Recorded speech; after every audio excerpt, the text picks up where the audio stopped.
Hey hi all, welcome back to Ankit Chaudhary education. And आज की class में हम डिस्कस करने वाले हैं viscosity. Yes, too easy and too important.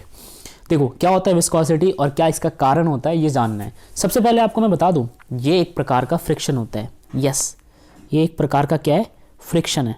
ठीक है, अभी जो एक्चुअल फ्रिक्शन हमें समझाया जाता है वो अपोजिंग फोर्स होता है। ठीक है, ये भी एक प्रकार का अपोजिंग फोर्स है। जो एक्चुअल फ्रिक्शन होता है वो रियल फोर्स को रोकता है, मतलब कि ऑब्जेक्ट के डिस्प्लेसमेंट को रोकने की कोशिश करता है, मोशन को अपोज करता है।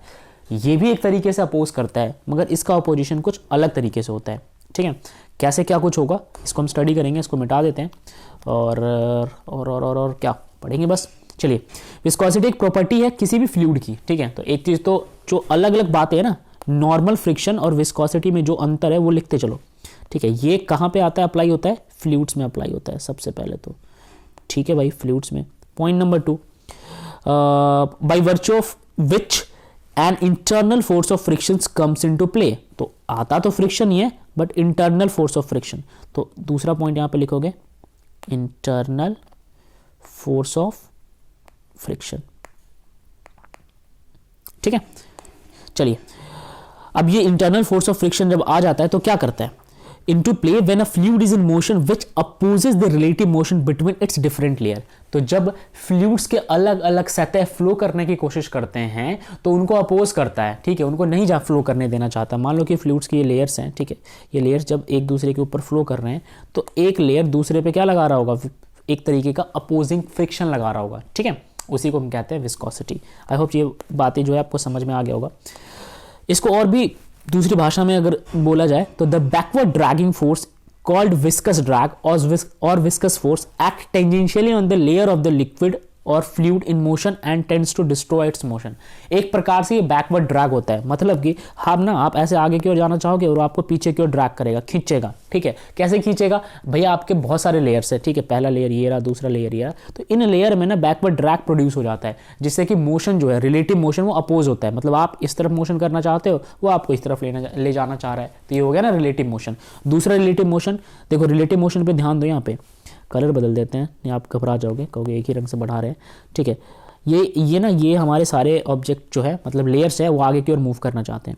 अब ये और ये एक साथ ही तो मूव करेंगे ना, ये थोड़ी है कि कुछ लेयर्स पहले जाएंगे कुछ बाद में जाएंगे, नहीं। तो जब चीज़ें एक साथ मूव करती है तो इसके रिस्पेक्ट में इसका जो मोशन है वो रिलेटिव है, इसके रिस्पेक्ट में इसका मोशन रिलेटिव है। तो ये चीज़ समझ गए, रिलेटिव का मतलब क्या है, इस लेयर के रिस्पेक्ट में इसकी वेलोसिटी रिलेटिव वेलोसिटी है। ठीक है, तो जो इनका रिलेटिव मोशन होता है ना, मतलब सभी का एक तरीके से पूरे लेयर का जो मोशन होता है उसको अपोज करने वाला क्या होता है, विस्कोसिटी होता है, यानी विस्कस फोर्स होता है। तो इसको आप कई बार बैकवर्ड ड्रैग भी कहते हो। क्या कहते हो, बैकवर्ड ड्रैग भी कहते हो। तो ये चीज़ आपको समझ आ गई।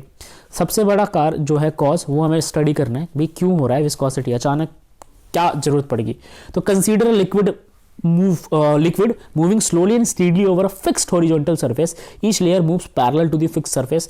The layer in contact with fixed surface is at rest. ये सारी चीज़ें हम डिस्कस करेंगे। यहाँ देखिए, अगर मैं डायग्राम जूम करके दिखाऊँ आपको, ओके, आप दिख रहा है ना आपको, ये सारे लेयर्स जो है, एक दूसरे के ऊपर रोल करने की कोशिश कर रहे हैं, फ्लो करने की कोशिश कर रहे हैं। ठीक है, कुछ इस प्रकार से ऐसे फ्लो करेंगे आगे की ओर। तो यहाँ पे यही बोला गया कि आपको ऐसे कंडीशन जो है वो कंसीडर करना है। दिखाओ यहाँ पे कॉज में, चलिए, consider a liquid moving slowly and speedily over a fixed horizontal surface. तो सबसे पहले तो ये हॉरिजॉन्टल सरफेस है, इस पे लिक्विड के मॉलिक्यूल्स स्लोली फ्लो करने की कोशिश कर रहे हैं। Okay, each layer moves parallel to the fixed surface. आप देखो इस सरफेस के पैरेलल सारे लेयर्स हैं, ये सब इसके पैरेलल है। ठीक है भाई, मान लिया। The layer in contact with the fixed surface is at rest. और जो ये इस लेयर के साथ, मतलब कि जो इसके साथ कॉन्टैक्ट में होगा, किस में होगा, कॉन्टैक्ट में होगा, वो तो रेस्ट में ही होगा ना। ठीक है, ओके, अगर वो रेस्ट में होगा तो आगे क्या, तो पीछे चलिए, rest and the velocity of every other layer increases uniformly upward as shown by arrow increasing the length. अब ये कहानी समझो अच्छे से। देखो, जो जितना ज़्यादा नीचे होगा, जो सबसे नीचे वाला लेयर होगा ना, वो रेस्ट पे होगा। क्यों, क्योंकि यार उसके ऊपर ना इसका भी दबाव है, पहले लेयर का, दूसरे, तीसरे, चौथे, पांचवें, तो उसके लिए मोशन करना थोड़ा मुश्किल हो जाएगा। तो एक प्रकार से वो रेस्ट पे प्रतीत होता है, अपीयर होता है। कौन सा, सबसे नीचे वाला। ठीक है, और जो सबसे ऊपर होगा उसके लिए फ्लो करना बहुत ज़्यादा ईजी होगा। समझ में आ गया? ठीक है, तो देखो जैसे जैसे आप लेयर्स ऊपर जाते जाओगे वेलोसिटी जो है मैक्सिमम दिखेगी। यहाँ पे वेलोसिटी क्या दिख रही है आपको?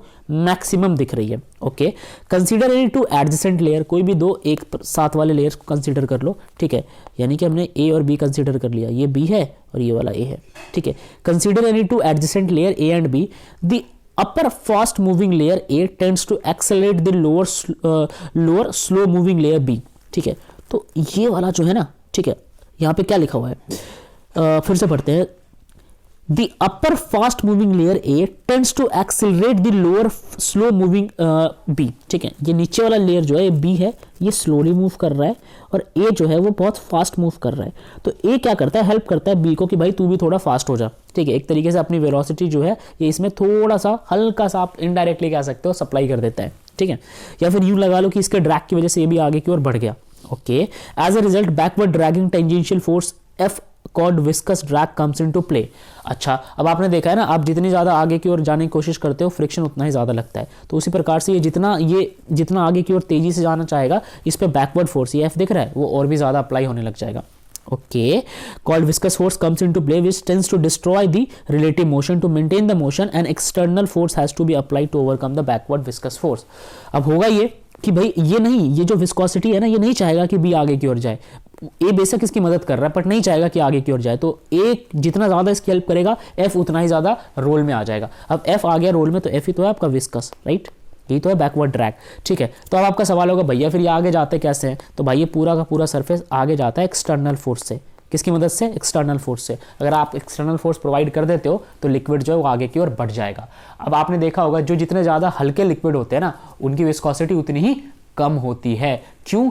क्योंकि उनके लेयर्स के बीच में, अब जो ये ऊपर वाला लेयर है इनके बीच में इतना टेंजेंशियली फोर्स नहीं लग रहा होता, तो विस्कोसिटी आता नहीं है वहाँ पे। तो सबसे ज़्यादा विस्कस कौन होता है? अगर मैं हनी और वाटर की बात करूँ तो जाहिर सी बात है हनी ज़्यादा विस्कस है, क्योंकि इनके जो लेयर्स है ना, हनी के जो लेयर्स है वो ज़्यादा थिक है। तो जितने ज़्यादा थिक होंगे विस्कोसिटी आने के चांसेस उतने ही ज़्यादा होंगे, सरफेस उतने ही ज़्यादा कांटेक्ट में होंगे। पानी के लिक्विड हल्के होते हैं, समझ, लेयर्स हल्के होते हैं, तो ये बात आपको समझ आ गया। ठीक है, अब कुछ एग्जाम्पल हमें डिस्कस करना है कि क्या क्या एग्जाम्पल है। चलो भाई एग्जाम्पल भी पढ़ लेते हैं विस्कोसिटी के, वैसे तो बड़े सिंपल होने वाले हैं, तो मैंने किया जूम आपके लिए। Fine, okay, give some example in which the effect of viscosity can easily seen. आसानी से देख सकते हो इसका इफेक्ट। तो सबसे ज़्यादा जो तगड़ा एग्जाम्पल है पहले वाला ही है वैसे तो। When we stir a liquid contain in a beaker with a glass rod, it start rotating in coaxial cylindrical layer. देख रहे हो, जब आप इसके अंदर कोई कुछ ऐसे मान लो, ये तो ज़्यादा क्या हो गया, ये कुछ ज़्यादा ही थिक हो गया। फाइन, चलो इसके अंदर कुछ भी स्टिक डाल दो। ठीक है, स्टिक से इसको स्टेयर करने की कोशिश करो। तो जब स्टेयर करने की कोशिश करोगे तो इसमें लेयर्स बन जाएंगे। देख रहे हो, ये लेयर बन गया। ये लेयर दिखाने की कोशिश कर रहा हूँ मैं आपको। ये पहला लेयर, ये दूसरा लेयर, ये बहुत सारे इसमें लेयर्स बन गए। अच्छा, तो क्या हो गया लेयर बन गए? तो it start rotating in coaxial cylindrical layer as shown in the figure. When we stop stirring the speed of different layer gradually decreases and finally water comes to rest. Okay, तो अगर आप ये steer करना बंद कर दोगे ना, तो एक वक्त के बाद जो ये इनकी स्पीड है, मतलब इनके घूमने की स्पीड है ना, धीरे धीरे कम हो जाएगी। पर इंटरेस्टिंग बात यह है कि जो सबसे नीचे वाला लेयर होगा ना, उसकी वेलोसिटी सबसे पहले रुकेगी और जो सबसे ऊपर वाला होगा उसकी सबसे आखिरी में रुकेगी। ऐसा क्यों? क्योंकि नीचे वाले पे इतने सारे लेयर का दबाव है, तो वैसे ही यार उन फोर्स से वो रुक जाता है। ठीक है, okay, gradually decreases and finally water comes to rest, showing that an internal frictions comes into play which destroy the relative motion between the layers। तो सवाल ये है कि यार ये तो आपका एक्सटर्नल फोर्स था, जब तक आपका एक्सटर्नल फोर्स था तब तक तो ये रोटेट कर रहे थे। ठीक है, लेकिन जैसे आपने एक्सटर्नल फोर्स देना बंद किया तो भाई कैसे रुक गए फिर?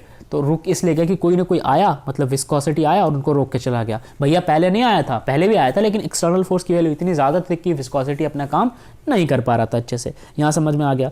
दूसरा है, when we swim in a pool of water we experience some resistance. आपने कोई रेजिस्टेंस फील किया होगा, वो भी विस्कोसिटी के कारण होता है। अब मैं आपको बोलूँ शहद में तैर के दिखाओ, शहद की नदी है। अब मुझे एक बात बताओ, शहद के लेयर्स जो होते हैं ना कितने ज़्यादा थिक होंगे, तो जितने ज़्यादा लेयर थिक होंगे उनमें जगह कम होगी तो आप जो है अपना मोशन नहीं दिखा पाओगे। और जितना जगह कम, यहाँ पे देखो जगह है ना इनके बीच में, ठीक है, जितना ज़्यादा जगह मोशन होने के चांसेस उतने बढ़ जाते हैं।